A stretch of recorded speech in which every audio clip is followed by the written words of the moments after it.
Astra Abyssosque. We meet again, you two. Hi, Catherine. Do you have any commissions for us today? Commissions, huh? Let me think. Oh, how about this? Please attend the Academia's Academic Symposium this afternoon and recite a love poem on stage. Wait, say what now? And if possible, please also use your camera to capture the reaction of the audience upon finishing the poem. Huh? What kind of commission is that? I see. It appears that you're not interested in this commission. In that case, please go to Port Ormos and convince the Eremites there to spend some time volunteering at the local orphanage. Hey, that's not any better.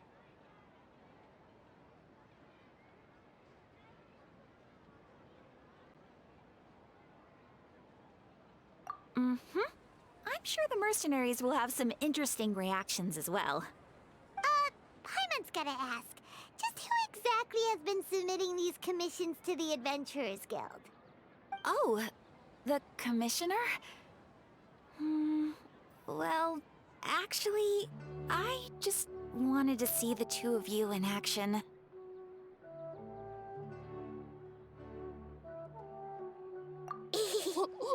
Was it so obvious? I was hoping you would actually take one of those commissions. That kind of chance to observe humans doesn't come by often. Ah, so it's Nahida. Paimon just knew Catherine wouldn't crack those kinds of jokes. When did you get into her head? From when she said, "Ad Astra Abyssosque." So it's been you this whole time? Are you done resting up, Nahida? Yes. I've been sleeping ever since we parted ways, and I even had a really, really long dream.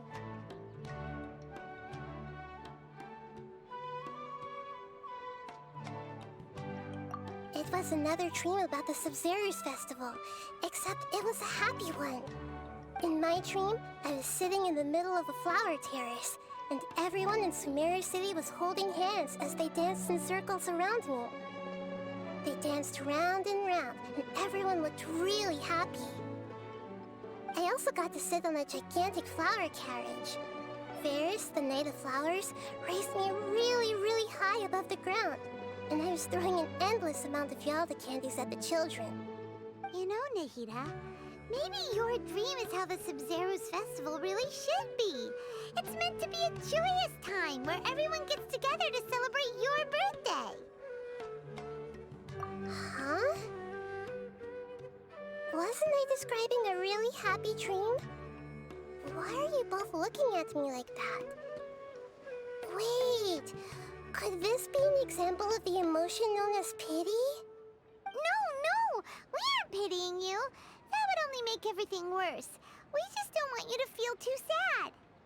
By the way, have you had a chance to visit Dunyarzad? How's she doing? The Homianis haven't allowed any visitors after the festival, so we haven't been able to check on her. Yes, I paid her a visit right after I woke up. She was resting at the time. Her condition is stabilized. However, since Elazar is a manifestation of the withering on the human body, we can only cure it by finding a way to take care of Irminsul's own withering. But for the moment, our top focus should still be figuring out what the sages are up to and what they're planning. Right. Who knows what'll happen if they manage to pull off another scheme like the Samsara of the Sumeru's festival?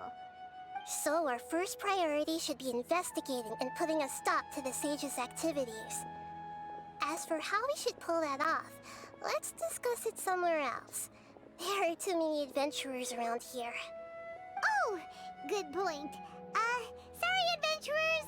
We're gonna be borrowing Catherine for a little while.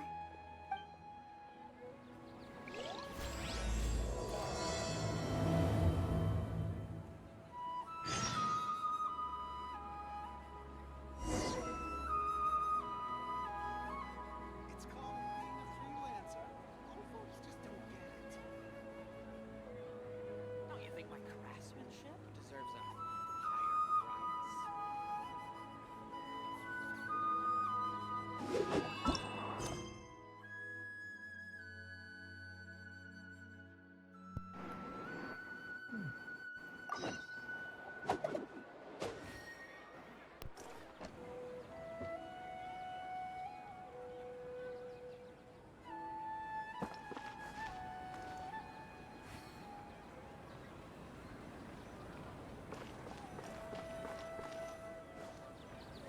let's continue our chat here.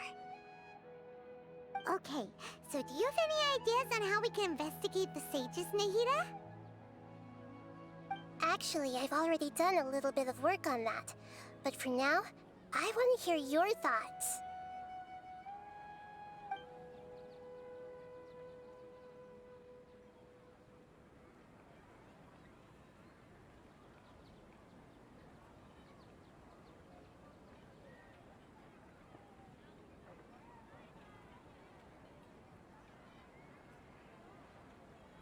We're in the dark as of now. Since we still don't know anything about their goals, any rash move could tip them off and lead to terrible consequences. After all, every person in Sumeru City is one of their hostages.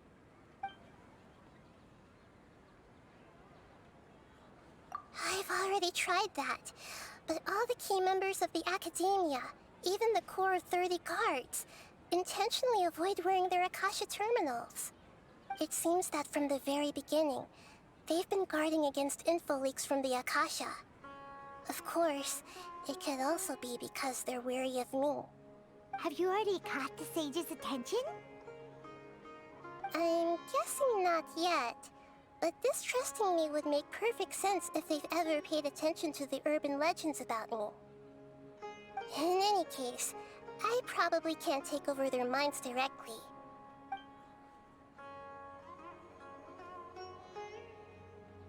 No way, that's too risky.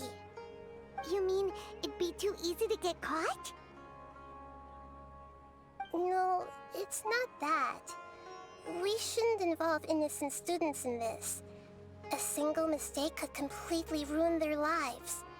Doing that would be ignoring the safety of my people for my own selfish goals.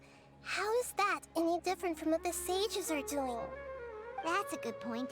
Spoken like the god of Sumeru.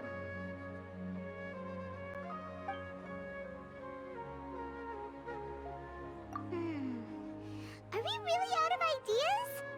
Nahida, you're super smart, so you already have something in mind, right?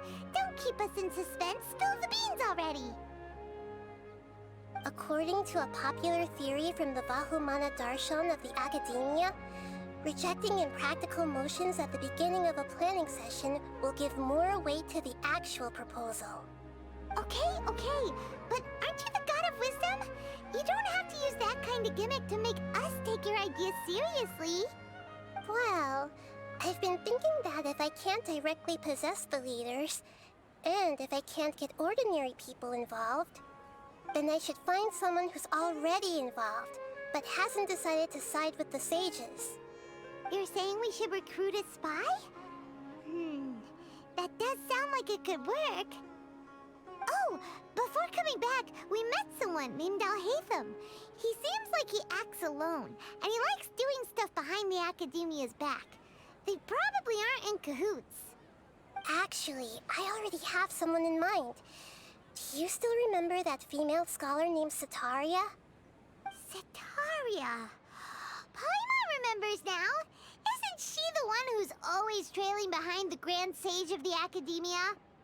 We ran into her basically every time the Sumeru festival repeated itself. You could even say we're old enemies by now. Paimon still remembers the smug and mean way she always spoke to Nilou. I've always liked observing all kinds of people, and Setaria has always stood out from the crowd. She was born in the desert and was hailed as their greatest genius. Her academic gifts allowed her special admission into the Academia, and also gave her the opportunity to serve as the sage's assistant. Oh, Paimon didn't know she was from the desert. She must be pretty special then. Paimon feels like most of the desert dwellers around the city are working as mercenaries. The name Setaria means star. When she lived in the desert, she shone like the brightest star in the night sky. Later on, she was chosen by the sun. The star was given a place in the daytime sky to complement the sun's dazzling light. Soon after, the star witnessed the sun scorching the earth, which brought forth many disasters. The star began to waver, Instead of staying beside such a sun, wouldn't it be better to return and light up part of the night sky? But in the end, she couldn't give up the radiance of daytime. To cope with her shame, the star buried her guilt and closed her eyes.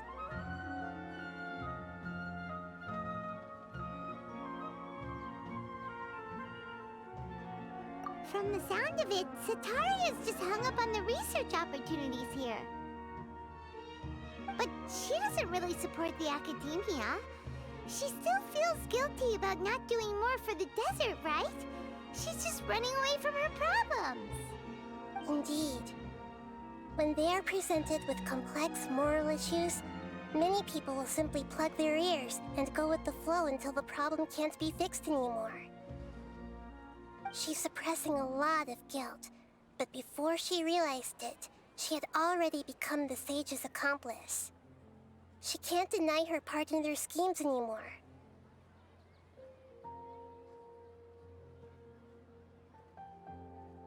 Right.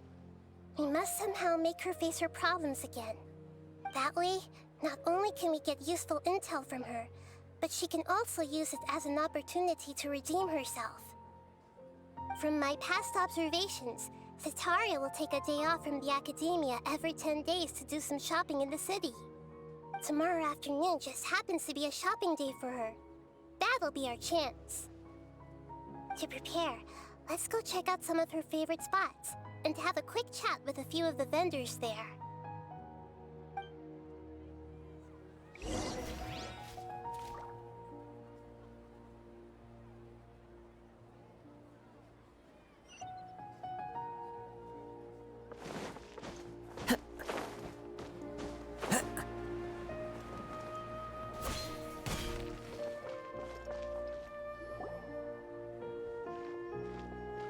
This should be Sataria's favorite fortune-telling spot. So should we ask the fortune teller about Sataria? No, I already have enough information on Sataria. The most important thing now is for you to pay attention to the vendor's talking style and key characteristics. Talking style and key characteristics? My poor lost lambs, have you become troubled over your fates? The divine voice of wisdom often echoes between mine ears. If thou be blessed today by the gods, I may be able to show you the way. Huh? Really? Nahida, you've been whispering things to her? Shh. My friend here has some doubts regarding his future. Can we get a fortune reading for him?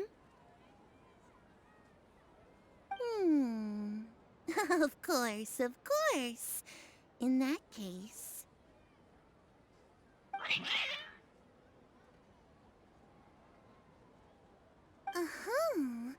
It would seem that Harut and Marut are quite wary of you.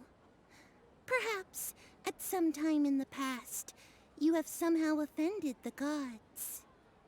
Only mocking the god of Animo, questioning the lord of Geo's financial savviness, and brawling with the god of Electro. Do those count?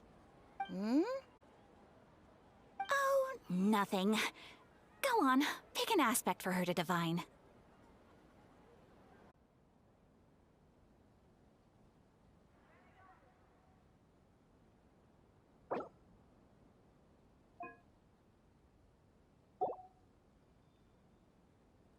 Health prospects, no problem at all.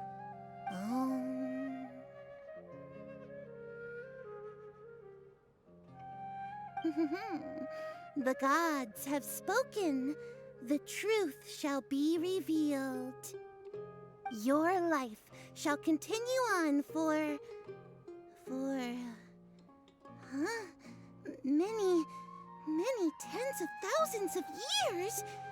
Impossible. Harut, Marut, did you two spoil my divination? I've never read a fortune so absurd.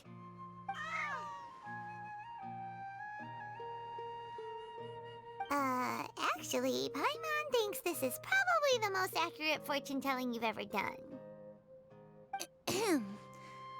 I admit that the orientation of today's celestial matrix is, suboptimal.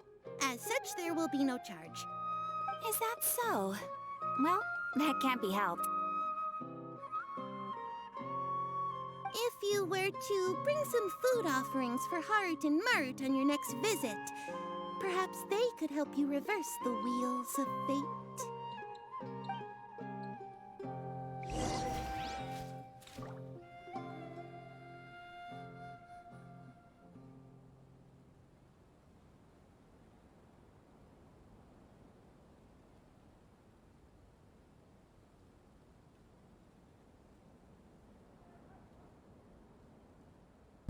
Wherever Okay, in this so- world I roam, I carry memories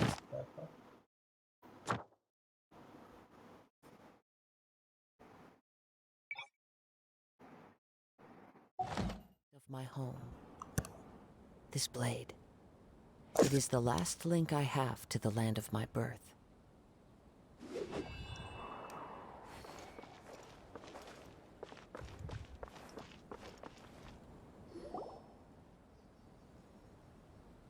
Is this another one of Sataria's favorite stalls? Yep, it belongs to a king. His father helped Sataria a lot when she first moved to Sumeru City, so she still comes by whenever she has time. When I start talking with him, listen carefully to the details of our conversation. Ah, dear customers. Would you like to look at some pottery? We caught wind of your great craftsmanship, so we specifically came to take a look. Oh, I recognize you. Aren't you Miss Catherine from the Adventurers Guild? Sounds like I'm in for some big business. Speaking of, where did you learn this trade? I suppose you could say it all started with my dad. He's a mason by trade, but I picked up an interest in clay while apprenticing for him. After that, I began making pottery by myself in secret, and I simply changed trades when my works turned out well. Although it's a pity that I'm no longer making much use of the knowledge provided to me by the Akasha. That's nice. You're making a living doing something you love. So is your father still working as a mason? Oh no, not anymore. A few years back, he fell from a roof and broke his leg. Since he had already saved enough Mora over all these years, he's just enjoying the retired life in Port Ormos nowadays. I see. We wish him peace and happiness in his retirement. I'll have someone in charge of logistics at the guild come by another day for some goods. We'll leave you to it. Take care now. No problem. Rest easy, all our goods are sure to meet your every need.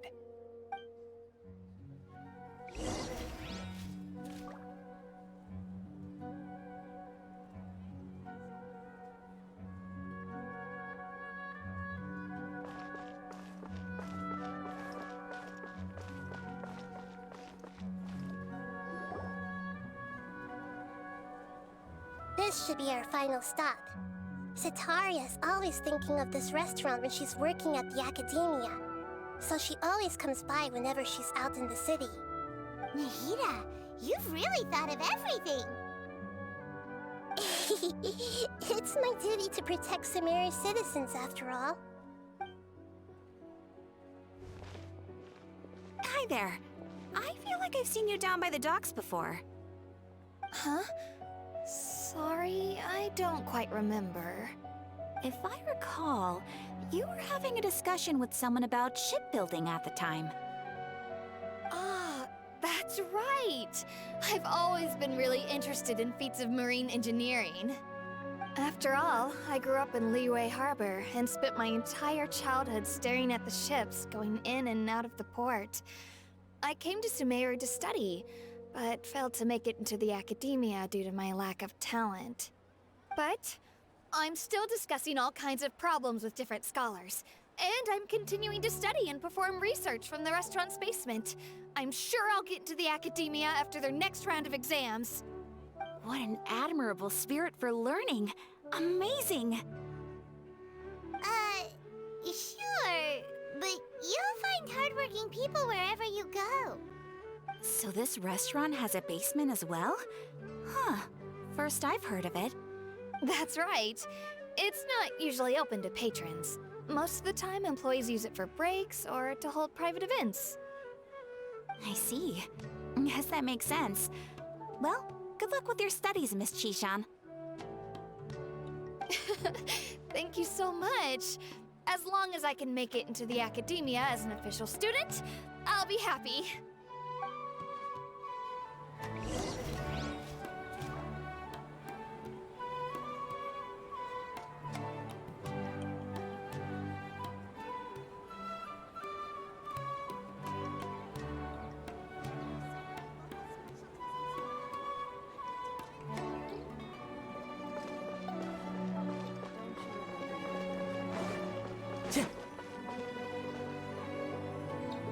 So, was that everybody?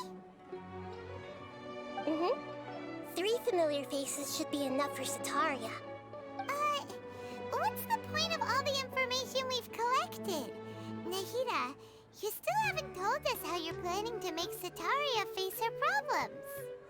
Sataria is already used to avoiding her problems, so we must find a way to break through her usual sensibilities.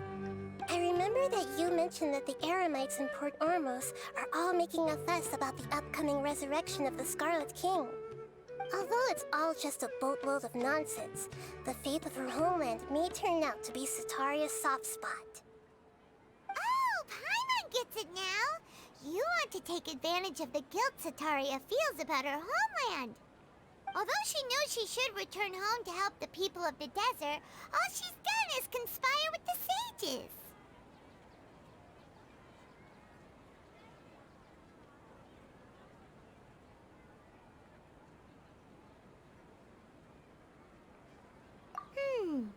So, how do we set that up? Well, the Scarlet King is long gone, and Sataria is also too smart to fall for any simple tricks. If we simply engaged her under the guise of the Scarlet King's believers, she would definitely be wary of us, and we may not get anywhere. But if we were to borrow some of her close acquaintances to talk with her, her reaction would probably be very different. So, you mean you're going to possess those people we just talked to? Yep. Possess them through the Akasha. Imply that they've already converted to the faith of the Scarlet King. And then convey our made-up will of the Scarlet King.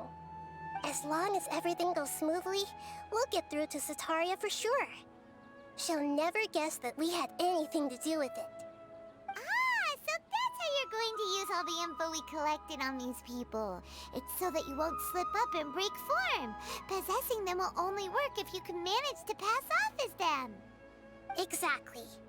So, best of luck with impersonating them. Huh? Best of luck? But we don't know how to possess anyone. That's no problem at all. I'll just share all their senses with you once I've possessed them.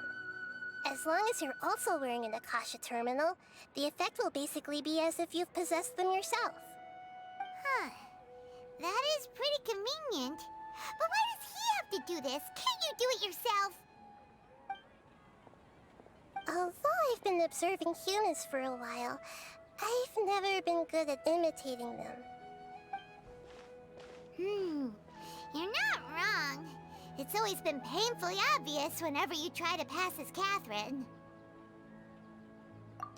If it was at all possible, I would have preferred to leave these people alone. But seeing how things are now, I probably should just accept it and push on. Yeah, don't beat yourself up over it. We're only doing this to help everyone, and we'll only be borrowing them for a little while anyway. Alright, then let's give it a go tomorrow afternoon.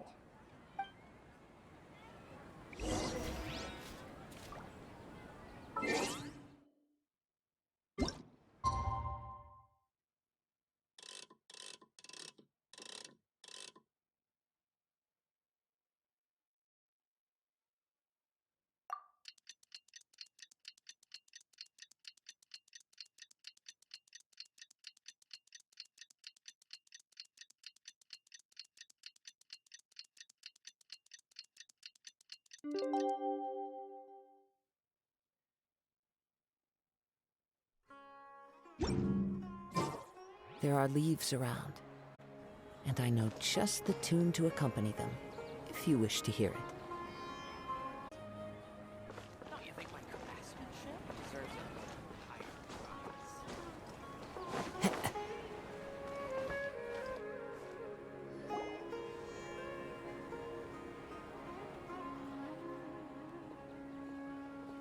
Oh, here she comes. Satori is here.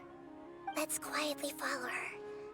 Once she starts talking to her acquaintances, we'll find a safe spot to begin possessing them. As for how we'll sway her to our side, I'll leave that to you. I trust you'll know what to say. Paimon's starting to feel kinda nervous.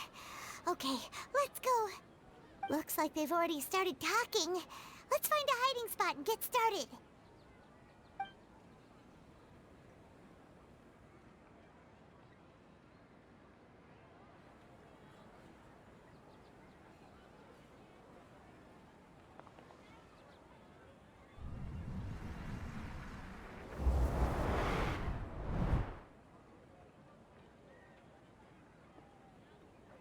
That's right. You really can't force anything when it comes to love. And besides, everyone around me has a very different background and outlook. Are you still listening to me, Nabia? Oh, of course I'm listening. You were talking about troubles with your love life, right? I heard everything you said. Okay then. You just seemed a little distracted for a moment there.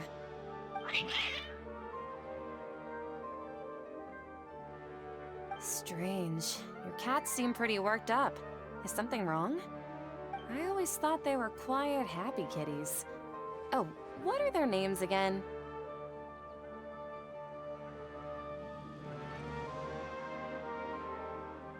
Ah, that's right. They are just little darlings, aren't they? Heart and Mart. Ahem. So, which fortune do you want me to read for you today? You must have come for another echo of the divine voice of wisdom. I'd like to get another reading on my love prospects, but to be perfectly honest with you, I feel like I've been a real mess recently. A mess? Well, could you do a reading on how long it'll take me to finish my current project at work?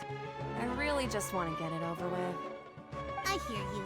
No problem at all. The gods will reveal the truth.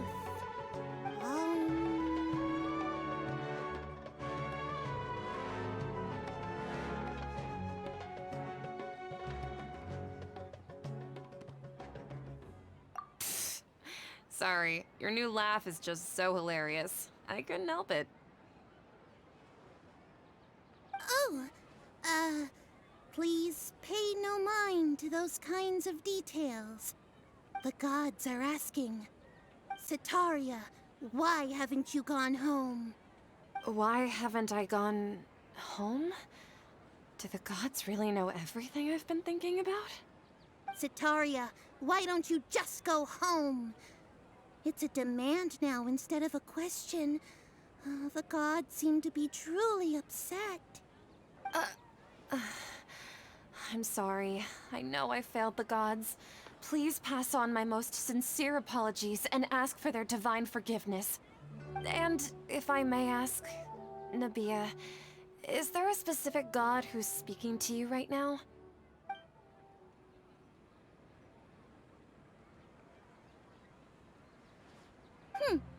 What an inconsiderate and naive question. The god who is speaking to me is, of course, the wisest and mightiest of all, the Scarlet King. The Scarlet King?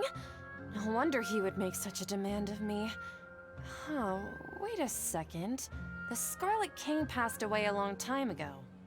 Even though news of the Scarlet King's resurrection has been spreading like wildfire, it's all just a misinformation campaign from the academia. How can the Scarlet King still exist in real life? What insolence! I am the Scarlet King's most loyal believer. Do you wish to refute his voice of wisdom? Oh, no. As a child of the desert, I am only reveling in his power upon learning that his divine glory has touched even this city. I will think very carefully about his demand of me. I'm sorry, I must go now. Wait!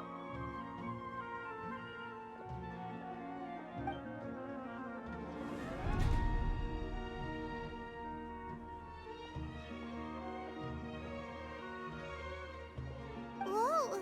She just ran off in a hurry. She looked pretty upset, too. Well done. Sataria didn't seem to suspect anything amiss.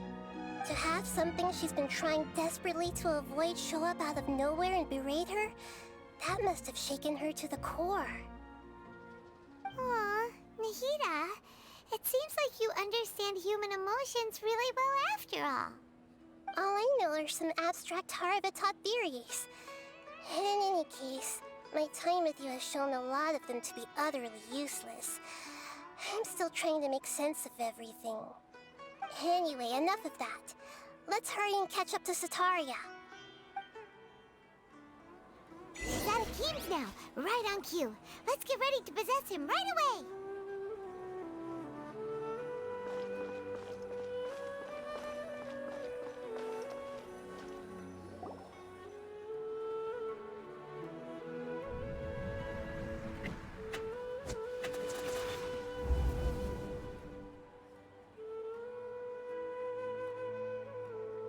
It's okay. I just got caught up in something.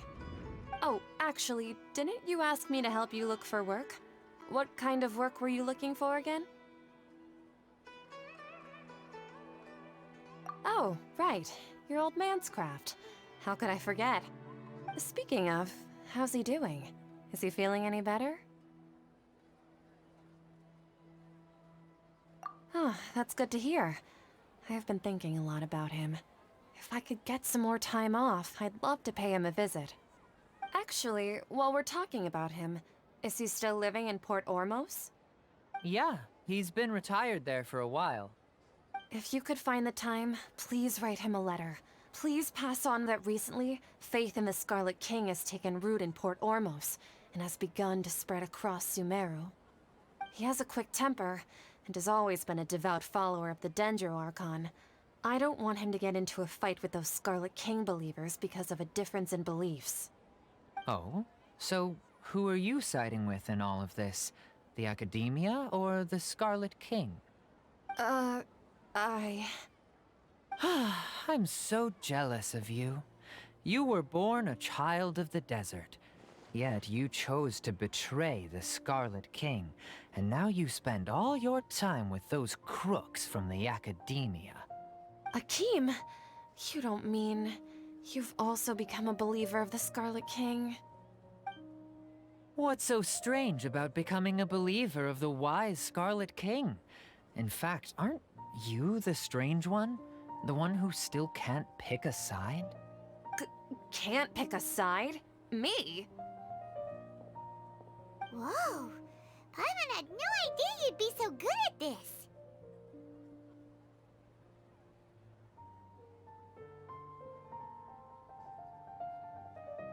You really zeroed in on the issue and put it right in front of her. It might feel a bit overwhelming for Sataria. But once everything is over, I'll be sure to pay her a visit to her mind and explain everything. Anyway, let's keep going.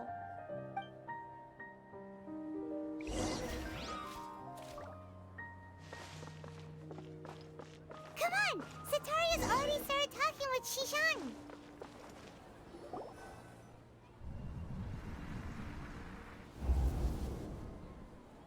So, Shishan, have you noticed anything weird in the city lately?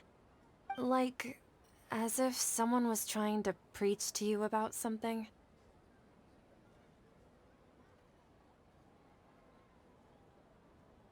Oh, right. Speaking of strange things, I celebrated the Sub-Zerus festival so many times that I lost count. That was really weird. Wait, how could you be aware of that? That should be impossible. Nothing in the report indicated anything like that.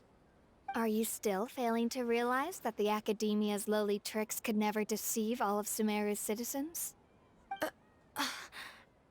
Sean, don't tell me that you've converted to the Scarlet King as well! What an absurd question. You make it sound like I should be ashamed for becoming a believer of the Scarlet King. In reality, shouldn't you be the one who is ashamed?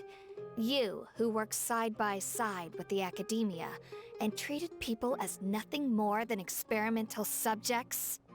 Please, please stop! Even now, Sataria's still trying to run from her problems. She can no longer justify everything to herself. Hey, she's trying to talk to the guards! What should we do? This is the most important part of all. Quick, get ready. Mercenary, you're a member of the Corps of 30, correct? Please help me pass a message to the Matcha right away. The situation in the city is getting out of control. Please, try to remain calm, miss. Tell me what's happening in the city. Heretics are infiltrating the city, and they've already converted many residents to their side. Heretics? What kind of heresy are you talking about? The Scarlet King! Many people I know have suddenly started believing in him, but he's long dead.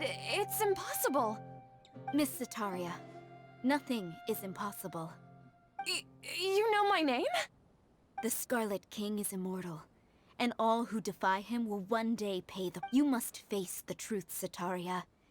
You tread a treacherous path, and the longer you ignore it, the tighter the Academia's grasp on you will become, and the deeper you will be ensnared. Child of the Scarlet King, never forget that the desert that belongs to you lies elsewhere. What's so strange about becoming a believer of the wise Scarlet King? In fact, aren't you the strange one? The one who still can't pick a side? What an absurd question. You make it sound like I should be ashamed for becoming a believer of the Scarlet King. Sataria, why haven't you gone home?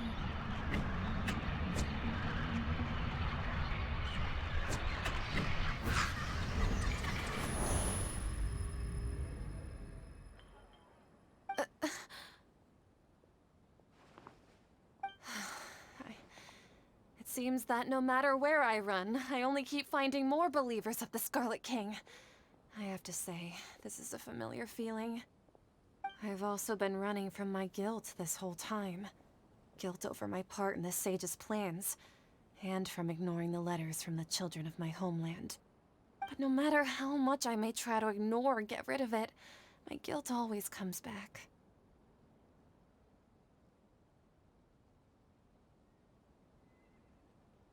You won't necessarily lose your research opportunities by facing the truth.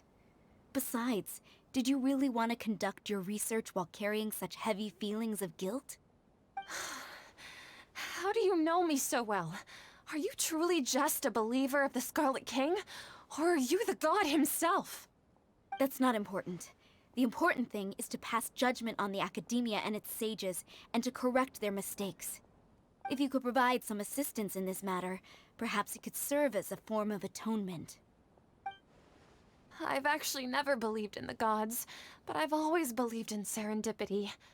Your appearance must be a fated opportunity for me to get out of this wretched situation. Please tell me, what can I do for you?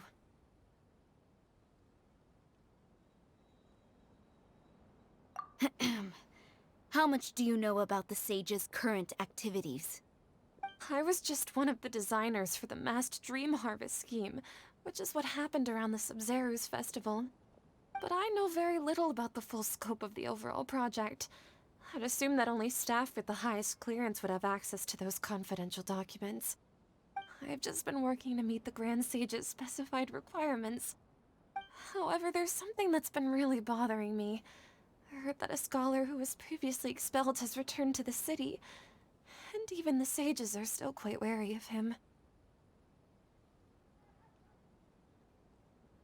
To fight against the Academia, we will need to figure out the nature and the purpose of their work. Is there a way for us to get access to the confidential documents you mentioned? It should be possible if we're willing to take some risks. After all, I'm an assistant to the Grand Sage, and I've been working on many tasks outside of the project. One thing, though, I won't be able to transfer the documents to you through the Akasha once I get my hands on them. The sages have always closely monitored all activities within the Akasha. Let me see... let's use the most primitive method. Send someone to pick up the documents tomorrow evening at the Academia entrance. The Academia entrance. Wouldn't that be too conspicuous? Don't worry about that. I assure you, this won't be a trap. I'm only suggesting this location because it'll draw more scrutiny for me to leave the Academia again. It'll be safest for me to distract the guards long enough to hand you the documents. All right, I trust you. So, if I were to successfully complete this task, would it mean I've atoned for my wrongdoings? That'll depend on the judgment of the Dendro Archon. The Dendro Archon. That's right. Her people are the ones we have endangered. As the God of Wisdom, she's also the one responsible for judging and guiding the scholars. Maybe it's time for me to find a god to believe in. Just as Nahida predicted, we've managed to bring Sataria to our side! The Traveler's execution was ingenious. He's the one who deserves all the praise. Well, now that we've made plans to meet again tomorrow evening, all we can do is pray for Sataria's mission to go off without a hitch. Pray? But if we're going to pray to the gods, aren't we just praying to you? God of Wisdom and Guardian of the Scholars? No. The truth is the true Guardian of Scholars. I've always believed that. Anyway, let's meet again tomorrow evening at the Adventurers Guild.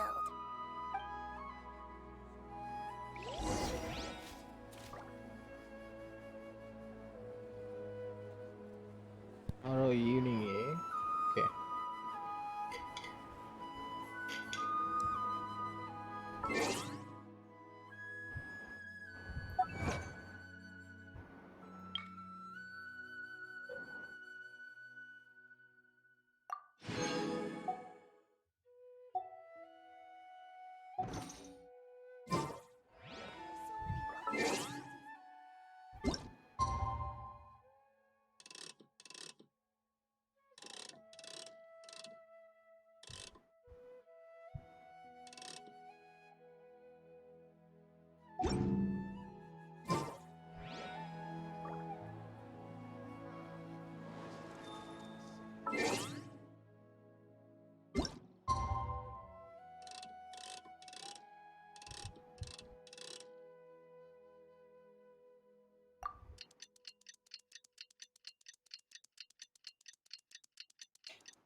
The wind knows me. Catherine, we're here! Oh, you are the other Catherine, right? That's right. I suppose I'm the other Catherine in your mind. Shh! We're on a secret mission tonight, so we need to protect Catherine's identity. Yep, Paimon's right. We cannot fully rule out the chance that the meetup tonight is just a trap. If something were to happen, my existence may be the only trump card we'll be able to play. After all, the Academia should still be unable to confirm the existence of my consciousness in the outside world. Yep, exactly. Just what Paimon was thinking. Anyway, enough about that. Let's just make sure to be on our guard. Off? What do you feel is off? of the night. Of course it's quiet. You're not getting paranoid, are you? No, I think he's right. It really is a lot quieter than usual. If you look around, there seems to be fewer people on the streets. I'm not sure if this is the case for the entire city, though. Huh. Maybe it's just a coincidence. Maybe Sataria figured out a way to not only distract the guards, but also to get everyone to go to sleep early, just so we can exchange the documents in peace. I also can't quite figure out why things feel a little off. But now that we're here, let's go ahead and meet her as we planned. Well, regardless, as long as you're here with us, Paimon feels a little safer.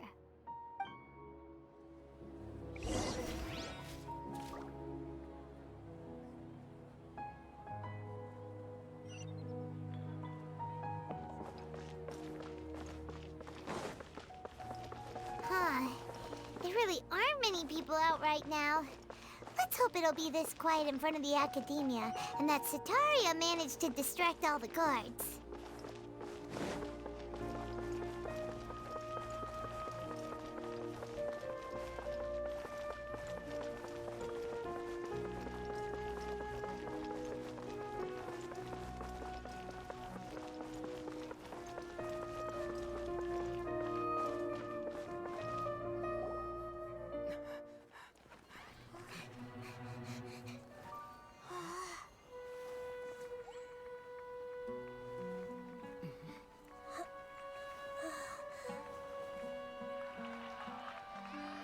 What are all these people doing here at this hour of the night?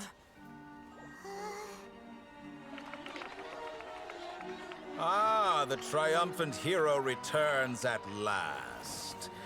And to a rather spectacular welcome, even if I do say so myself. You're the outcast, expelled from the Academia. Indeed I am. Although these days they tend to call me the Doctor.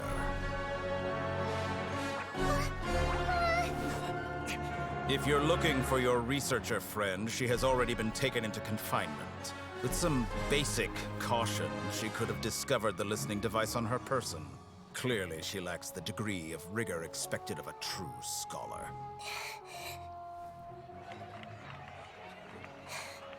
The people of Sumeru City. What have you done to them? I simply made some minor adjustments to their Akasha terminals. Now they can deposit information directly into the subconscious. As you can see, all these lovely people now believe this traveler is a hero who has just saved the world. My experiment is a success. And now it seems they can no longer hold back their sheer adoration. No, what should we do? These are all just regular people. Leave now. You need to get out of here. What? That guy's a Fatui Harbinger! We can't just leave you here! Nor can I abandon the people of Sumeru.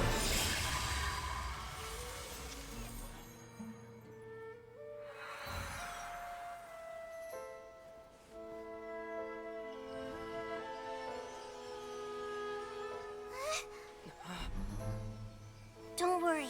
We'll meet again outside of the city.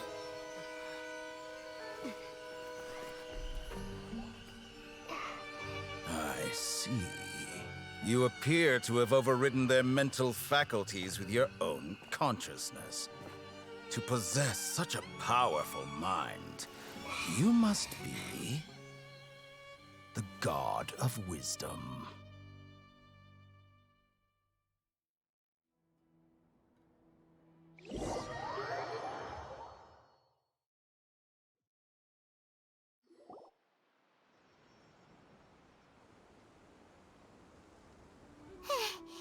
This should be far enough. Whew. Paimon needs to catch her breath first. Is Nahida going to be okay? We only made it out because of her.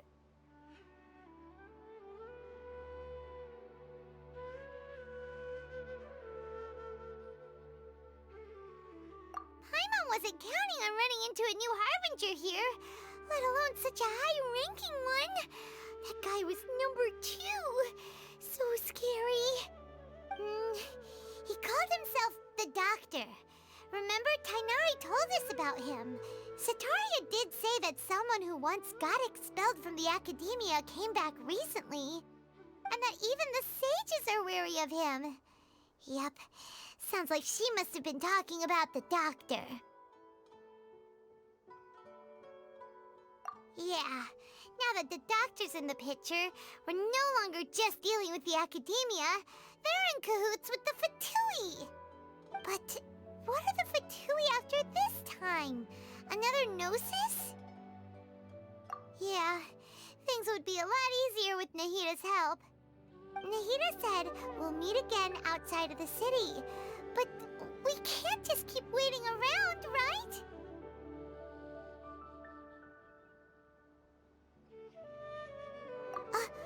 You mean...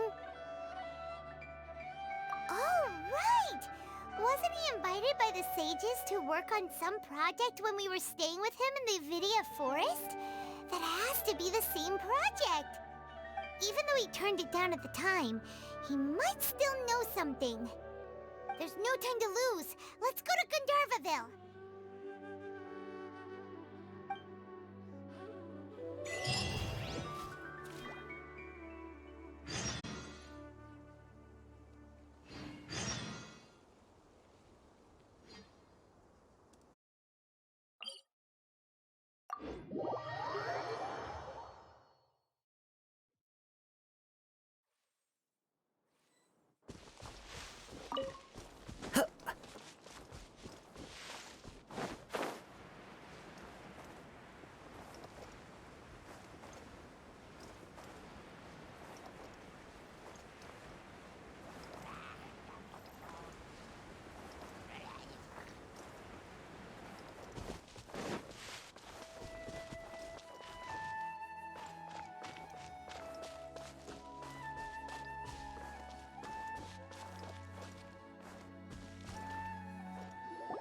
Hold it right there.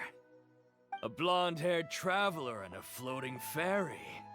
We've got you, all right. Take a look around. You've fallen right into our trap. Are you mercenaries from the Corps of 30? Did you come here to arrest us? Corps of 30?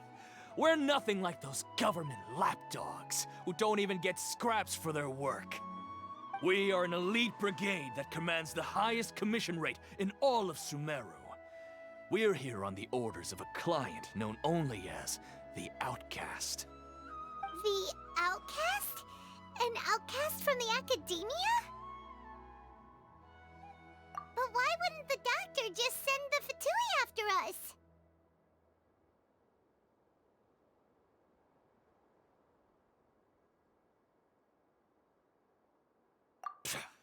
Still wasting time on idle chit-chat. We'll shut you up soon enough. Get them!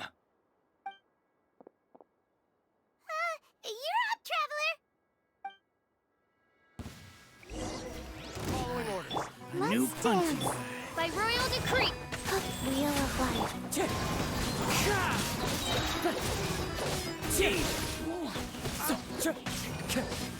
Wind Strider. New fallen leaves. Adorn my night. Need. Time to go. Wind Strider.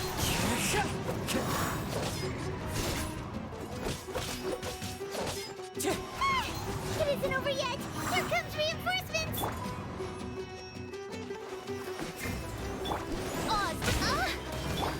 Go. Wind Strider.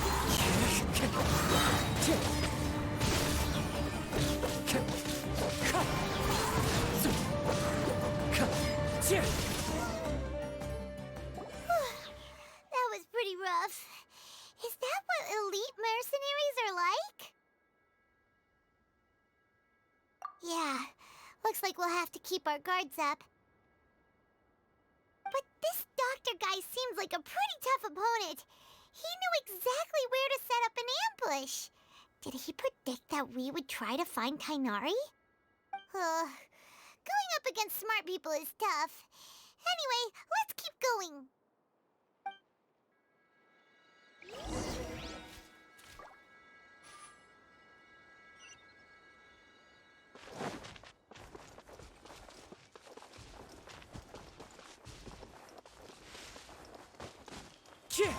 Follow the wind.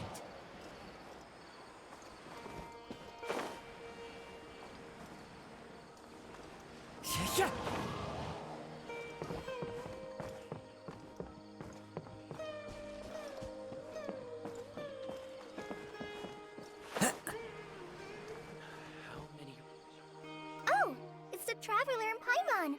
What are you two doing back here? Kale! It's nice to see you again! Are you doing alright? To be honest, I'm not doing too well. My Elazar has been progressing at a faster rate lately. I'm finding it harder to complete more intricate tasks. As a result, Master Tainari is taking me off the patrol schedule. He will only allow me to stay here and coordinate other people's tasks. Oh, Kale!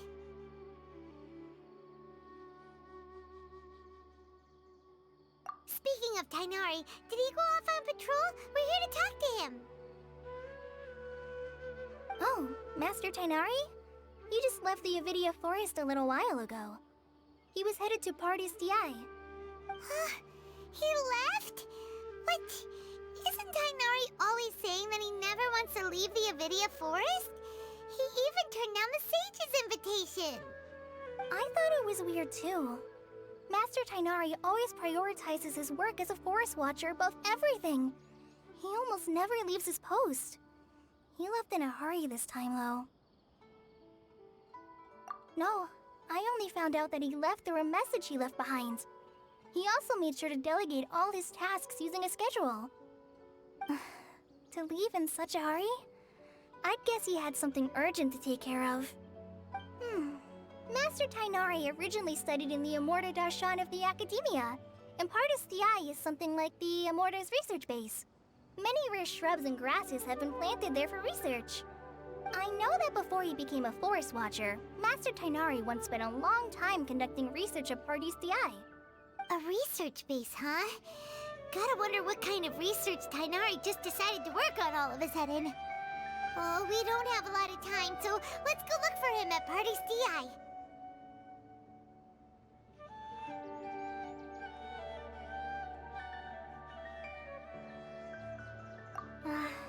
Don't worry, I'm fine. I'm used to living with Elazar by now. If you run into Master Tainari, please send him my regards. Got it. Will do. See you later, Kale.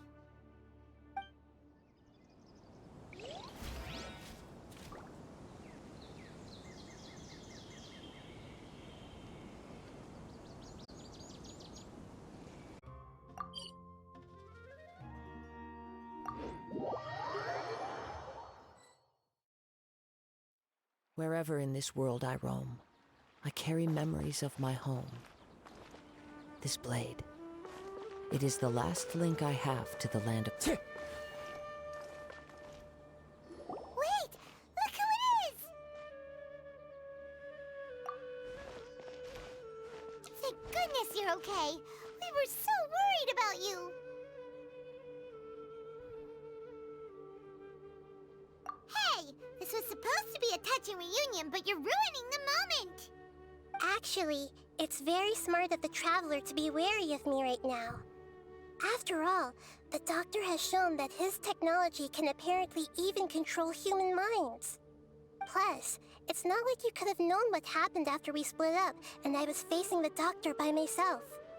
Even a pool of stagnant water after a torrential storm can occasionally pass as a patch of sky. Paimon feels like only the real Nahida could come up with such an obscure analogy. Huh? But I wasn't trying to win your trust or anything. All I wanted was to clarify my point. Well, we understand that point now. Please, Nahida, tell us more about what happened. Are those poor people all right? When you left, I was still in the middle of restoring everyone's minds. Thankfully, when the Doctor mentioned depositing information into the subconscious, he didn't mean engraving information into their minds. Instead, He did something closer to creating hallucinations. That was still within my power to fix. Luckily, I managed to finish my restorations and mind jump away from him just as he was about to capture me. Whew. What a relief. The doctor sure pulled out some hidden cards, but good thing we had Nahida with us. I wouldn't be relieved just yet. I gave away my true identity when I restored everyone's minds, which means we've lost another one of our trump cards. Also, the doctor is already an expert at modifying Akasha terminals. Maybe it's only a matter of time until he captures my consciousness inside the Akasha. Would that mean you'd no longer be able to jump between minds? Then how do we stop him? He's still at the academia, so it's possible he already started messing with the Akasha. Ugh, it feels like he's toying with us. What a nasty piece of work. Plus, the doctor's combat ability alone is apparently enough to make him worthy of being number 2 of the Fatui. We shouldn't give up hope just yet. Let's try to find another way to attack this problem. Actually, Nahida, how did you know we were trying to get to Party's DI? Have you been waiting for us? Yes, I have. I can see the Traveler's elemental energy, so I deduced your destination by looking at the direction you were moving in. You didn't come here for sightseeing, right? Did you find any leads? We're looking for a scholar we know. His name is Tainari, and the sages once tried to reach out to him. Why don't you come inside with us and see what we can find? Okay, let's just hope we won't get him into trouble.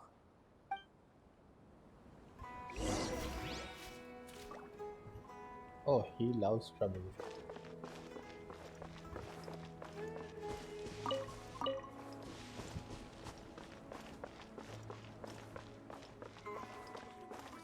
Wait. Yeah.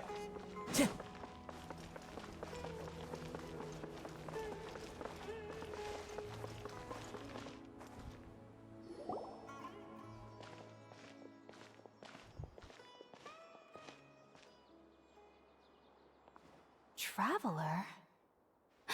It is you! Ah! The voice! It's Hypatia! Ah, what a pleasant surprise! It's so nice to see the two of you again. Who's this? She's a scholar we met in the Avidia Forest. When we last saw each other, she was still training in the... what's it called? Satyavada life? Oh, I see. That's right, we're old friends. You've come at just the right time. Ever since I've come here, hardly anyone has even talked to me. Hypatia, you're way too excited about this. Actually, for you to leave the Avidia Forest means... you're not in training anymore? Wait, no. Did you already finish your training and reach Paripurna life? What do you think? My consciousness has already managed to make contact with the divine. You did it! Congratulations! It's so exhilarating to share this sublime joy with others at long last! When my consciousness made contact with the gods. Ah, what a supreme and unparalleled experience that was! That sounds incredible!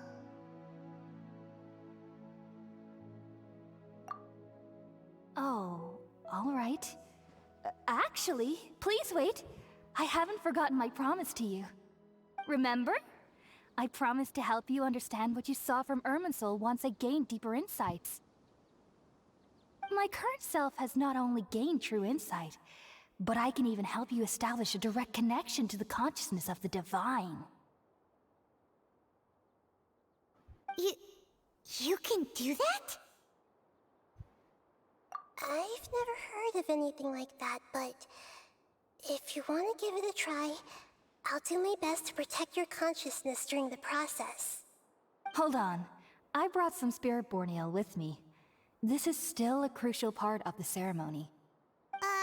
We're using that incense again? All right now. Hold my hand. I'll help you establish a pathway to connect your consciousness. Okay. Ready?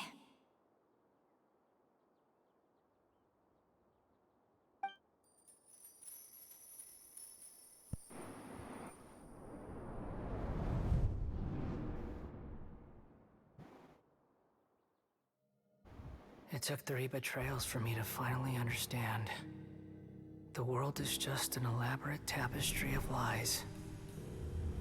My fury will never be quelled. The first to betray me was a god. My creator. My mother. Valuing strength above all, she saw no worth in me and I was discarded. The second was a human. My family. My friend. Consumed by fear, he saw me as an abomination. The third was one exactly like me. A hope for the future. A fledgling barely out of the nest. Powerless before his mortality, he broke his promise to me. Humans, they can't be trusted. And the gods fill me with pure loathing. So I said good riddance. I denounced the world and laugh in its face. My chest will never again be defiled by worldly filth. I will scrub away every last trace of human emotion. Then it will be empty, a blank slate, and ready to receive a supreme gnosis, brimming with pure divinity.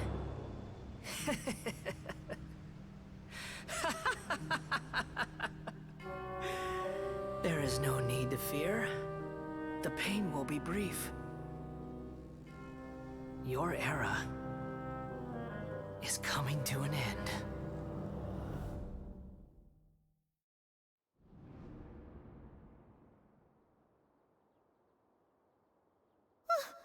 What was that?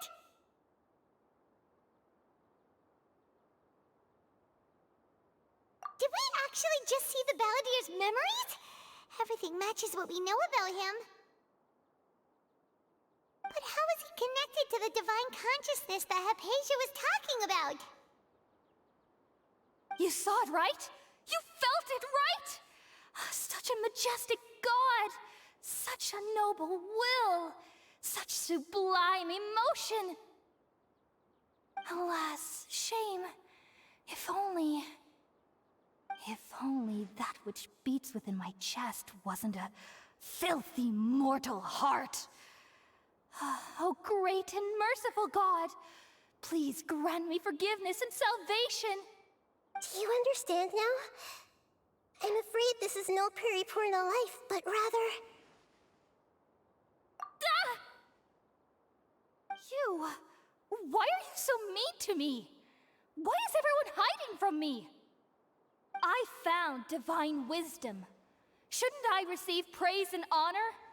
Haven't I uncovered that light in the darkness? Hypatia? That's how I always thought everything should be. Wait. Have I already lost my mind?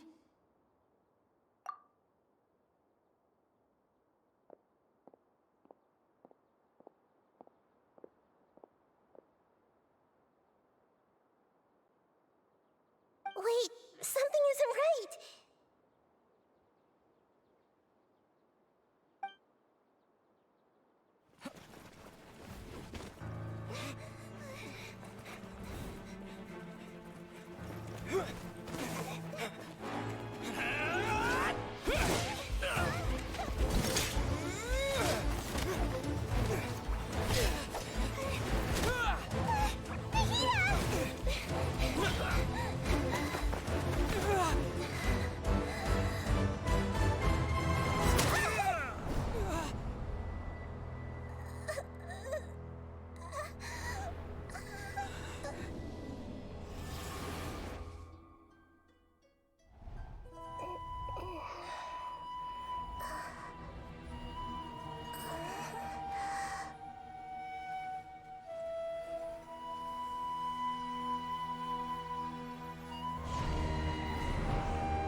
feels different. You're back! Oh, the Traveler's back?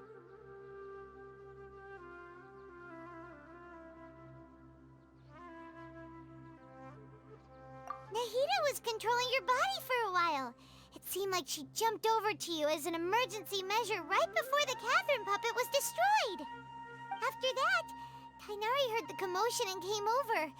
He helped us defeat the mercenaries and then he ran with us all the way here.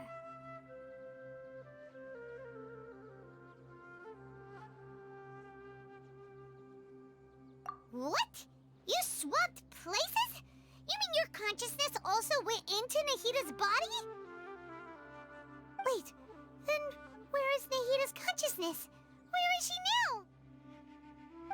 I never imagined that an individual's consciousness could be transferred around like this. Had I not seen it with my own eyes, I would have never believed it. I don't think this can be achieved with current human technology. Also, while we were running, the consciousness in your body told me to pass on a message. She said, "The doctor has found a way to trap my consciousness, so I can't journey with you anymore. But even in a moonless night, a shower of starlight can still drown out illusions and lies." Oh no! Nahida's trapped in the sanctuary of Surasthana for good this time. Was that message all she left for us?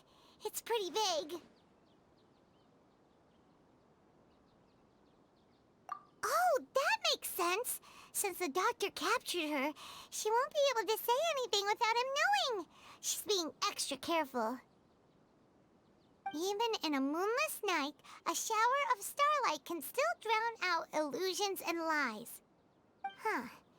Paimon knows the moon illusions and lies are from the alchemical divination at the Sumeru's festival.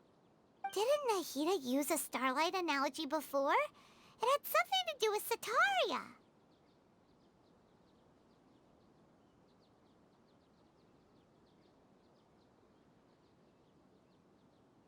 Oh, that makes a lot of sense.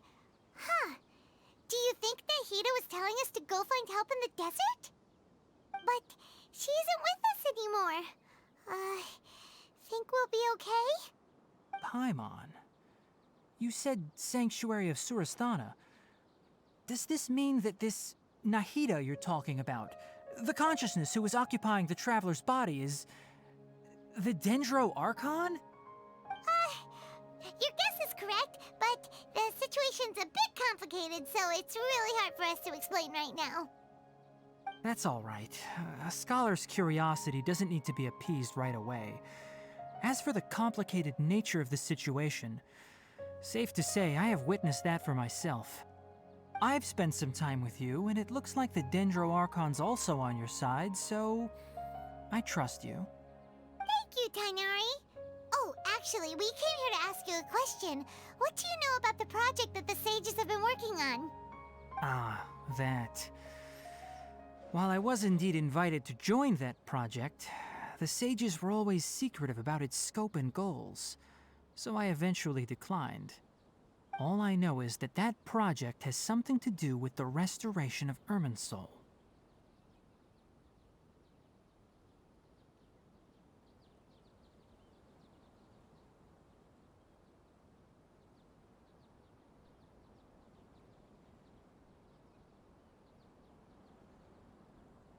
Huh?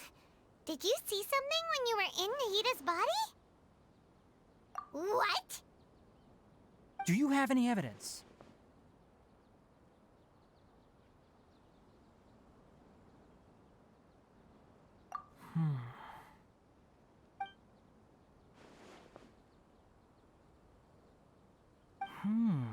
So that's what happened.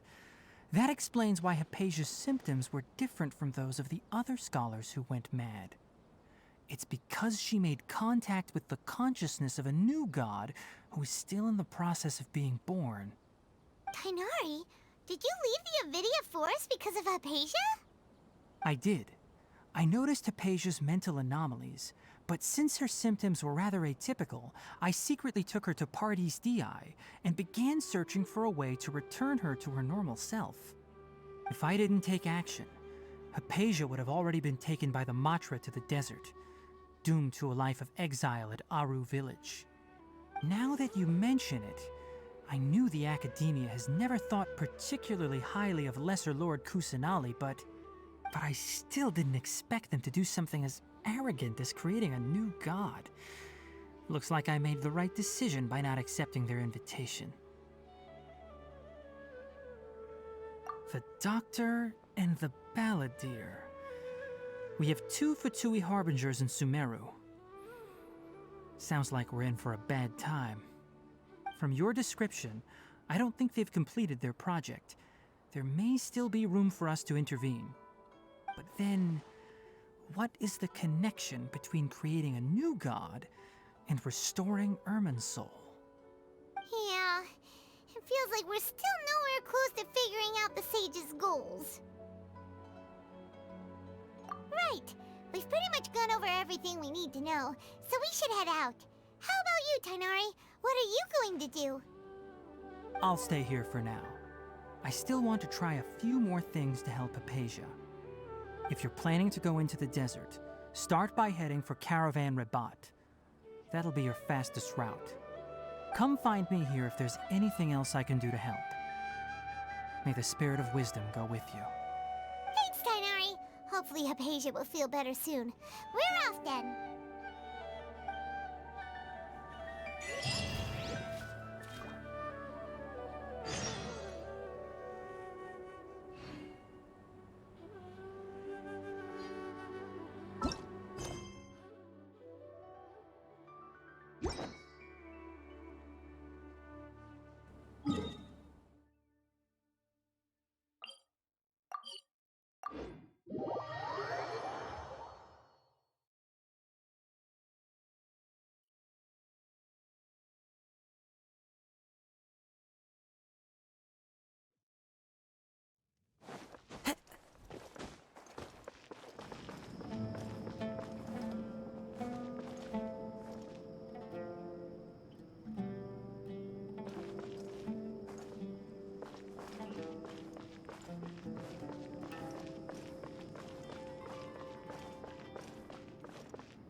We finally made it to Caravan Rabat. It's pretty lively here. So, just past this wall is the desert, huh? Oh, wow. Paimon remembers hearing people call this the Wall of Samiel. It's made to block sandstorms from the outside. Oh, if it's this tall, it's gotta be the divine work of Greater Lord Rukkhadevata, right?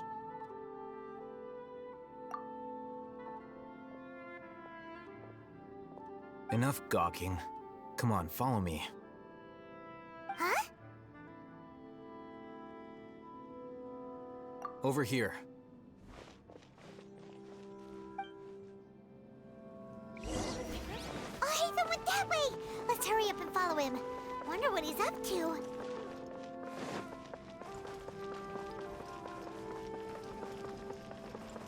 Travelers and visitors, don't miss out!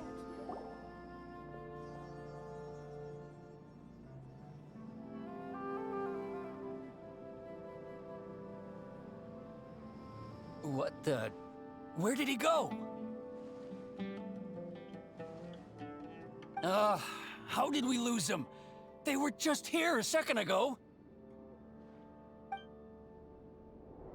More Eremite mercenaries? Who are they working for this time? Anyway, Traveler, it seems like we were being followed again. You were too careless. You should have noticed those hopeless amateurs trailing you a long time ago.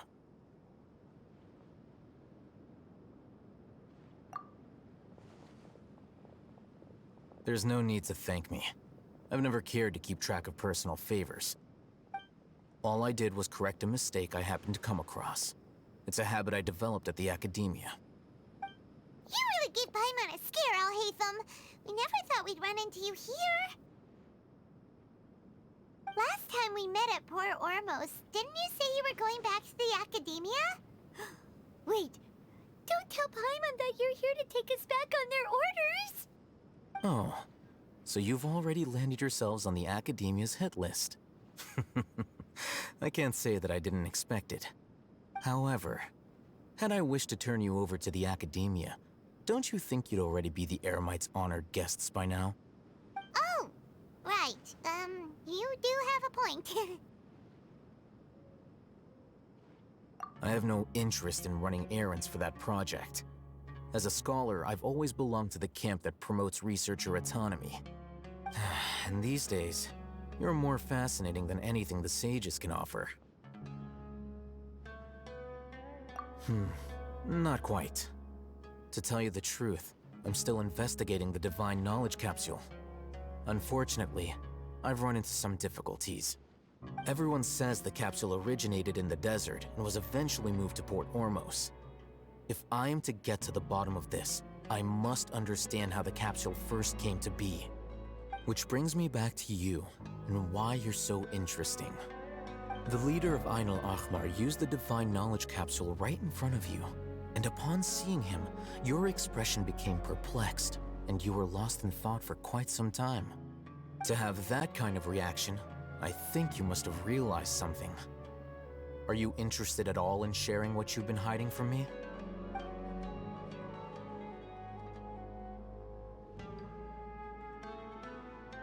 Alhaitham, you really have a ridiculous eye for detail. What kind of person even notices or remembers stuff like that?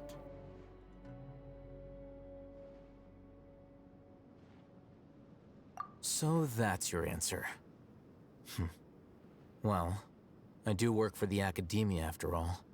So considering that, it is indeed wise to keep your cards close to your chest. But that does prove you do have some undisclosed information about the Divine Knowledge Capsule. Am I right? No matter. Rather than simply learning the answers from you, I'd still prefer to investigate on my own. Speaking of, you two are also headed to the desert? That's right! We have the same plan as you! But we don't really have any concrete goals at the moment. Then I'd suggest starting with Aru Village. It's the largest settlement in the desert, so it'll probably have more resources and intel than anywhere else.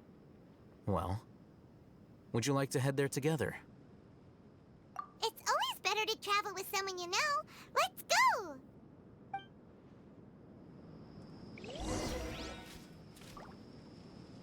Welcome, weary travelers. All who seek rest will find it here. Let's go check it out.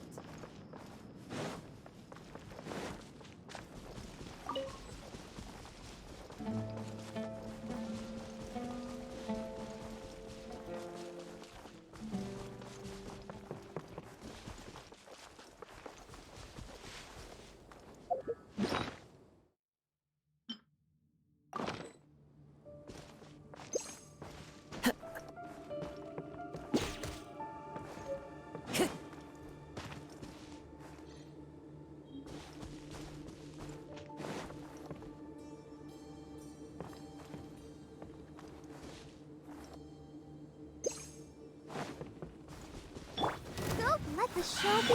By royal decree. Wheel of life. It's fine. One with nature.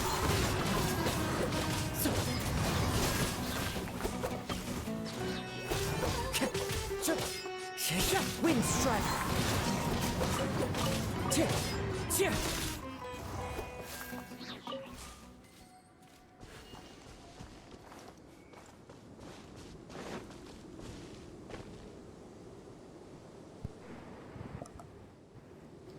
Okay, so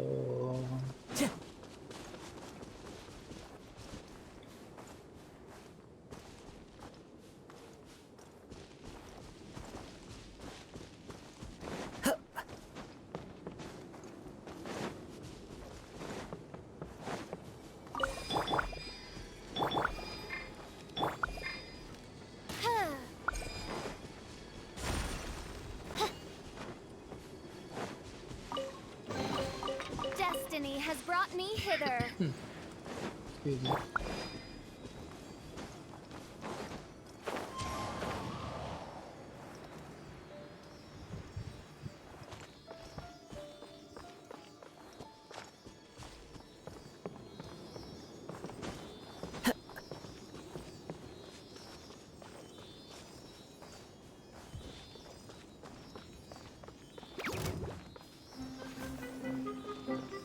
Time to go.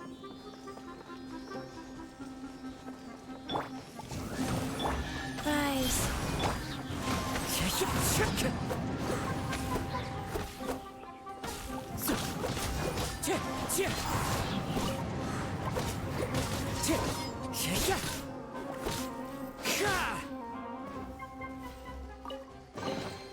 Brings a smile to my face.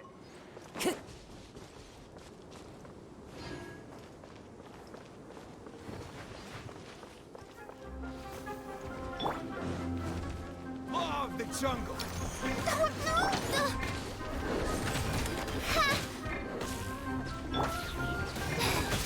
Where do you think you're? Go.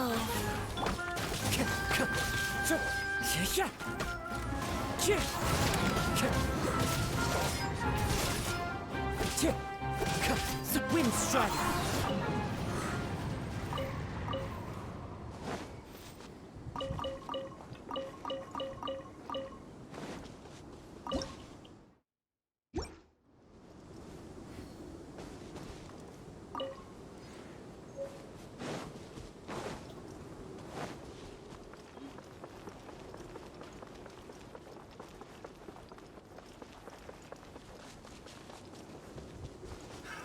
Another test of it.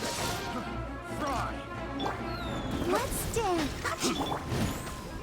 That tingle? Guys.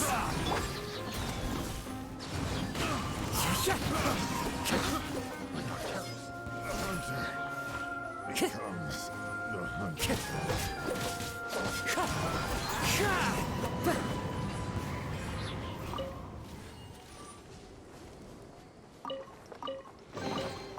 Who says there aren't benefits to a life of wandering?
Time to go. Hello there.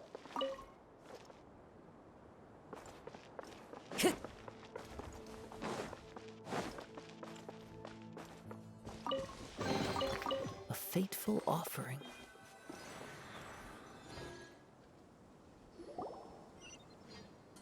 Before us lies Aru Village, the safe haven of the desert folk. Whoa, this landscape is really something else. What a cool place! Let's go check it out!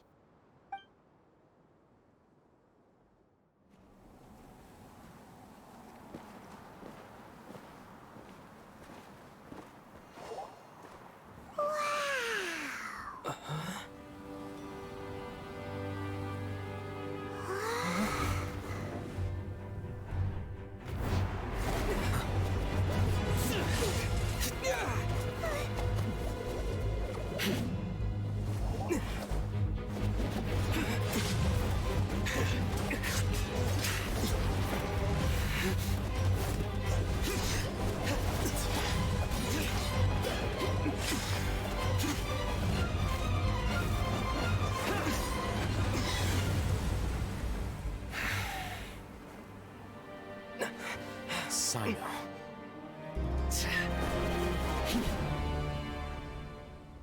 Unless my memory fails me, We have barely spoken 2 words to each other before now at the Academia. Would you care to enlighten me as to when and how I invited the General Mahamatra's wrath? Alhaitham, do not think you can escape my judgment just because you managed to escape my attack. Judgment? So that's how you'd characterize your actions here, is it? Or would elimination perhaps be a more accurate description? Had I used my full strength, not even this traveler would have been able to stop me. Though styled like an assassination, I sought only to ensure that my target would be unable to flee or resist. Standard practice for the Matra, as well you know. Seemed to me more like your own personal touch. Who is that, Alhaitham? Did you call him General Mahamatra? Yes. General Mahamatra Sino, head of all the Matra at the Academia. He's a formidable hunter, and the ultimate nightmare for any who have committed academic crimes. You seem to have placed a lot of trust in Alhaitham, to the point of blocking an attack for him. If I were you, I'd never choose to side with him. I wouldn't believe a single word that comes out of his mouth. I have been pursuing this scribe for a long time. I urge you, stand back and do not seek to defend him any longer. Otherwise, there will be consequences. Has Alhaitham done something wrong? Paimon doesn't think he's as bad as you've made him out to be. I won't waste my breath explaining things. Alhaitham, I saw it during our fight. Take it out. The divine knowledge capsule you're hiding on your person. Unless you want me to retrieve it for myself. Very perceptive of you. Nothing escapes a Matra's senses. Wait, the divine knowledge capsule? Didn't it fall into the Matra's hands in Port Ormos? No wonder you speak with such confidence, Sino. But I must admit, I'm very curious. What does this capsule mean to you? And why, as General Mahamatra of the Academia, are you all alone in the desert? As far as I'm aware, the other Matra have been speculating about your disappearance. Have you been given a mission that's, let's say, morally dubious? If I was the real target of your mission, what was stopping you from simply using your authority and resources to judge me within the walls of the Academia?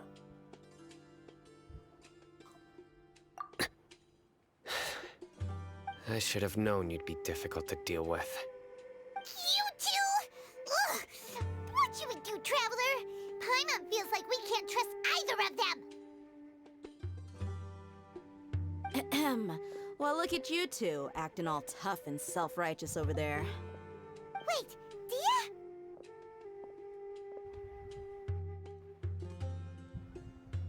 Great! Finally, someone that we can trust!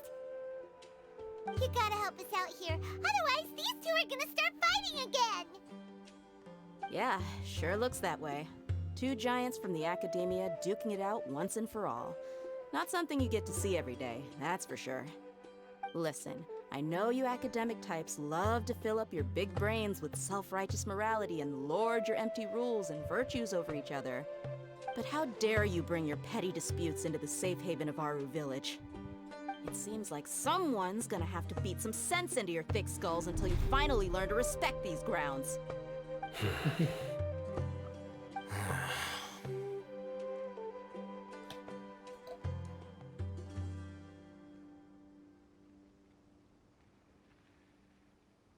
Hey, did either of you hear a word I just said?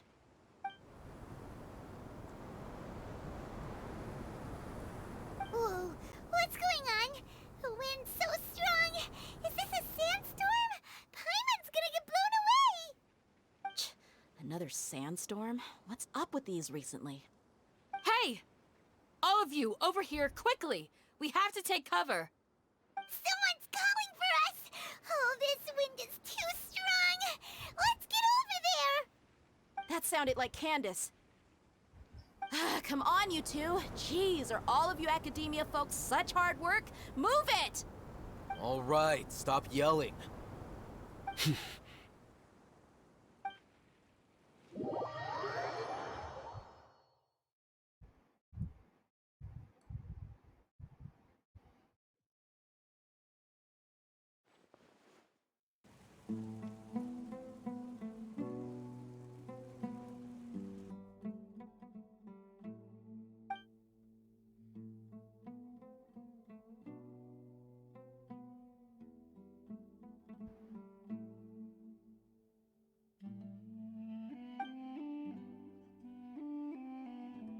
Well, this is pretty awkward.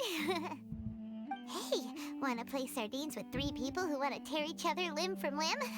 Sure, why not? Sounds fun.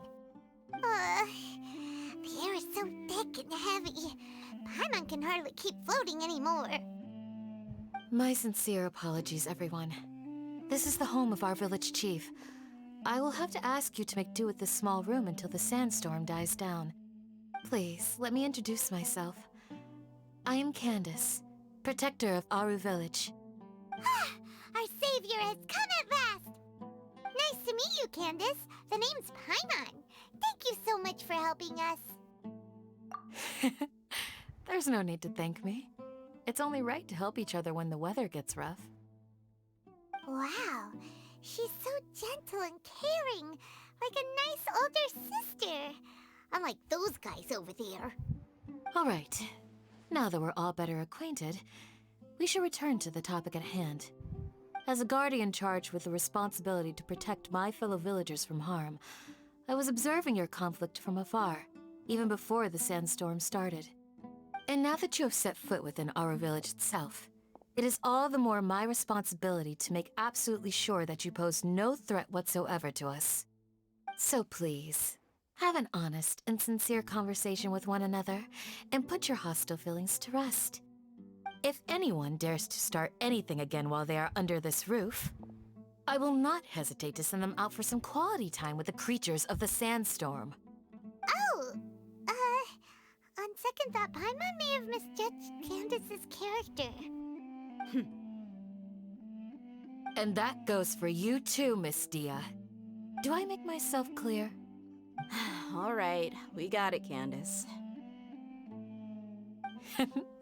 That's what I like to hear. So, which of you will begin? I was supposed to be a mediator, but I might have gotten a little too involved just now. Anyway, one of those two should probably start talking. Wait, that was you trying to be a mediator? I have nothing to hide, so there's no shame in explaining myself. While Al-Haytham wasn't wrong about the other Matra not knowing my whereabouts, it's not because I've been assigned a morally dubious mission. Rather, I've chosen to exile myself. Huh? Exile yourself? A little while ago, I discovered that there was data missing in the Academia's project planning and development files. What little they did report clearly did not match the project's actual progress. As General Mahamatra, I had the responsibility and authority to request an audit. However, to my surprise, the person responsible for the erroneous data was none other than Grand Sage Azar himself. I tried to investigate the issue myself before submitting a formal audit request, but I soon found that all leads and potential pieces of incriminating evidence were carefully concealed from me. I began to realize that they were cautious of me from the very beginning. Unsurprisingly, the Grand Sage rejected my audit request as soon as the submission reached his desk. He even said to me, "The power of the General Mahamatra is granted by the sages. You have no right to judge us." So they really are up to no good. I realized then that to the Grand Sage, the Matra are nothing more than tools for the sages to assert and maintain their control over knowledge. The vows that we took, the principles that we strive to uphold, they are meaningless to the academia of today.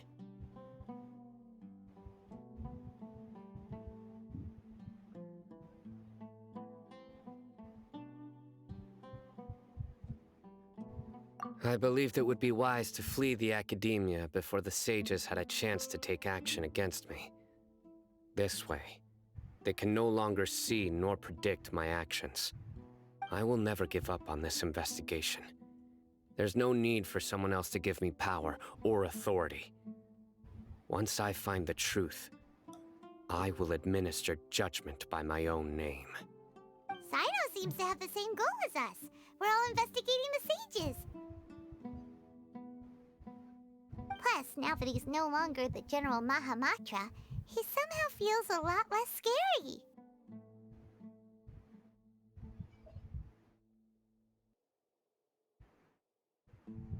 Well, Sino, if that's your story, then why did you see Alhaitham as a target?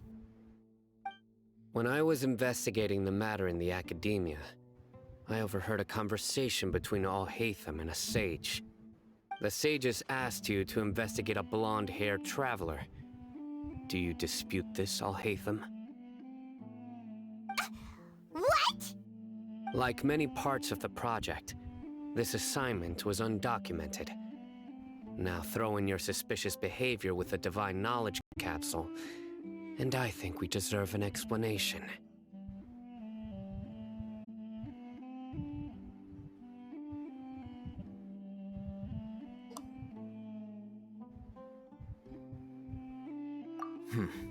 Yes. I was indeed tasked with investigating the Traveler. Alhaitham! After all, the promised reward was so great that hardly any scholar could have refused. The sage told me, once you've completed this assignment, I can give you a glimpse of divine knowledge. A most enticing offer. Unfortunately, those academics don't know me at all. Their words contained one key piece of information, namely that divine knowledge indeed exists. That gave me all I needed to know. From my perspective, the sages are far from trustworthy. Think about it. Isn't it a little strange they're so willing to share divine knowledge with anyone, even as a reward? So, I began my own investigation following the lead of the Divine Knowledge capsule. In the end, I realized my wisdom in committing to this rather than collaborating with the sages. Had I been less guarded, I probably would have ended up like that Ain al-Ahmar mercenary, incapable of remaining sane for long enough to hold a conversation. You mean that the sages originally planned to dispose of you, using one of those capsules that drive people insane?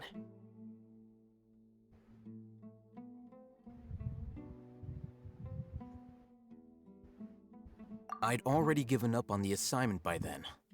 I only told the Academia I was waiting in Port Ormos for you to appear so they wouldn't suspect anything. So it came as quite a surprise when I encountered my erstwhile target while investigating the Divine Knowledge capsule. Criminals do love to talk about coincidences. Even though I ran into the Traveler by chance, I had no intention of providing assistance to the Academia. Also, you should remember, you were the ones who decided to follow me and strike up a conversation after I left that tavern.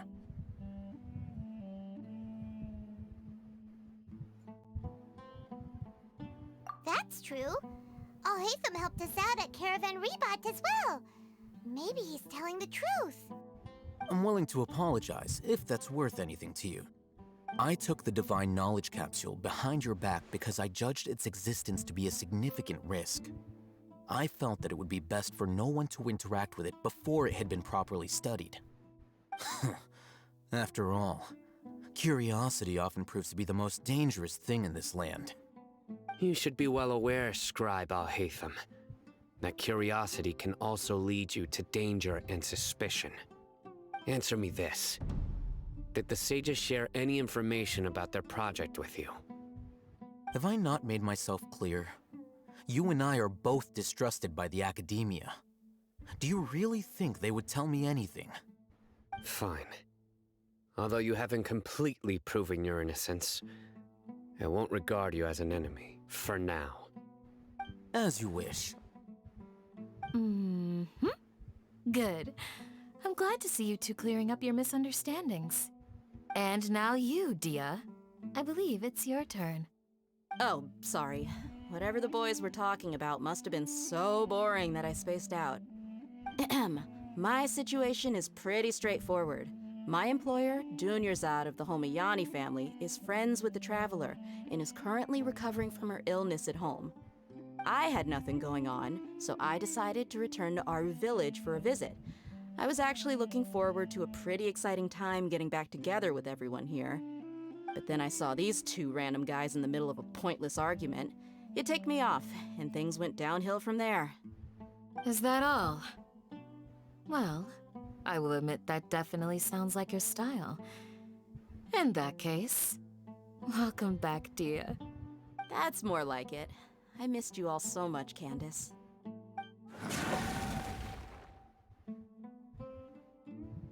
Whoa! What was that sound? No need to worry. Now that you're no longer at each other's throats, please make yourselves at home. I'll take a quick trip outside to clear out some of those creatures in the sandstorm. Creatures? In the sandstorm? Are you sure you don't want some backup? Fighting in a sandstorm is not for the faint-hearted. Anyone without extensive training in these conditions is at a disadvantage. You needn't worry. Yeah, just leave him to Candace. Don't worry, she's as tough as they come.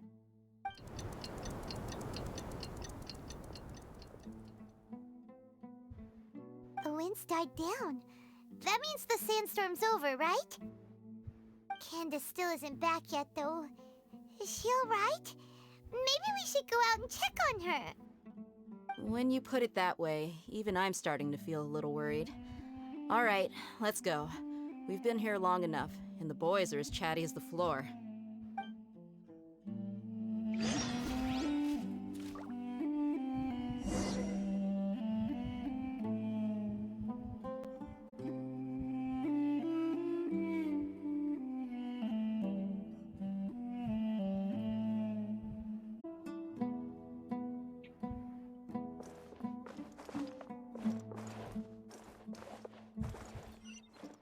Time to go.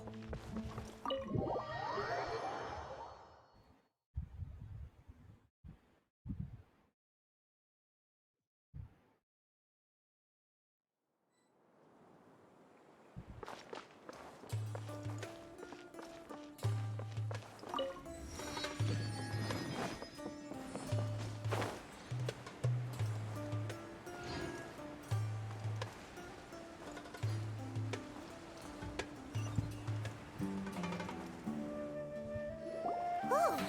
Candace, you're still fighting? You've been out here dealing with these creatures the entire time? Yes. They just keep coming in waves. I've lost count of how many I've defeated. Before I realized it, even the sandstorm had stopped. Ah!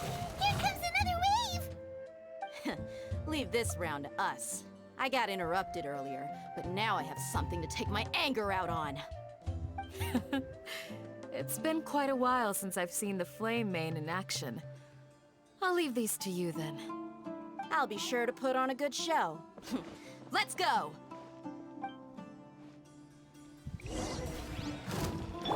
I'll protect us. Go.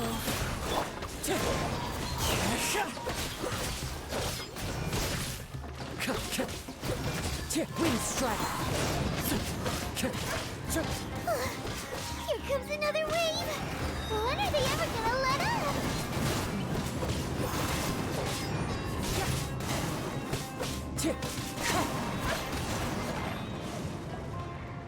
The creature stopped appearing. Was that the last of them? What we fought just now was probably the aftermath of the sandstorm. So we should be safe for the time being. Well fought, everyone. No injuries, I hope. Huh? Who are you? Ah, my apologies. I haven't had a chance to greet you yet. I had my hands full taking care of the village's elderly and children. I am the chief of Aru Village. Everyone usually calls me Uncle Anpu. Sir, I am also originally from the desert, but I have not been back for some time now. May I ask if such sandstorms are common? I can't say they've always been common, but recently the storms have become increasingly severe and frequent. Besides sandstorms, we also occasionally get earthquakes. According to an investigator who stayed in the village a while ago, these unusual natural phenomena are related to the withering of Irminsul. Another effect of Irminsul's withering. So, Irminsul's withering causes withering zones in the forest, and sandstorms and earthquakes here in the desert? Everything in the natural world is inextricably connected to Irminsul. These regional symptoms can indeed be a reflection of Irminsul's present state. Everyone in Aru village needs to take good care of themselves. Speaking of which, why haven't I seen a single village keeper since I got here? Village keeper? Who are they? Village guards like Candace? Does your curiosity know no bounds? Village Keeper is how Aru Village refers to mad scholars exiled here by the Academia. Most of them are scholars who lost their sanity after a period of training in the Avidia Forest. The Academia believes that their crazed mutterings may have a negative effect on the psyches of other scholars. So, they're forcibly exiled to the desert. Though if you ask me, it's all a boatload of nonsense.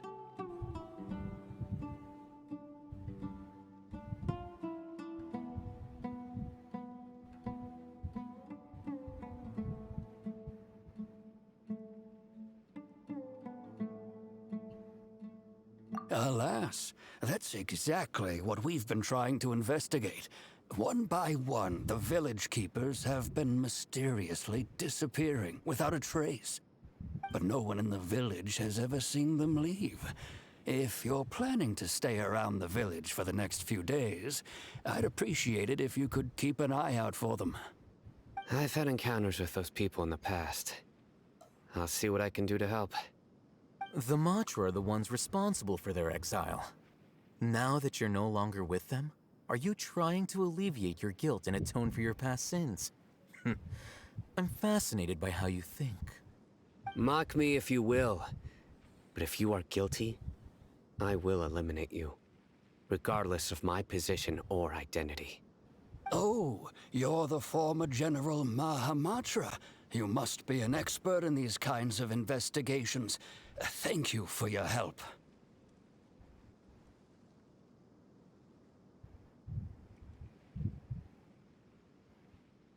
Is it because you're reminded of Hypatia? Oh, these poor scholars. First they lose their sanity, now this! We need to help get them back home, safe and sound. But, is it really a good idea to tag along with Sino? You seem like you really don't trust him. I'll be grateful for the assistance. No doubt you will do a better job than some of my former subordinates. Let's start by finding a spot to share what we know so far.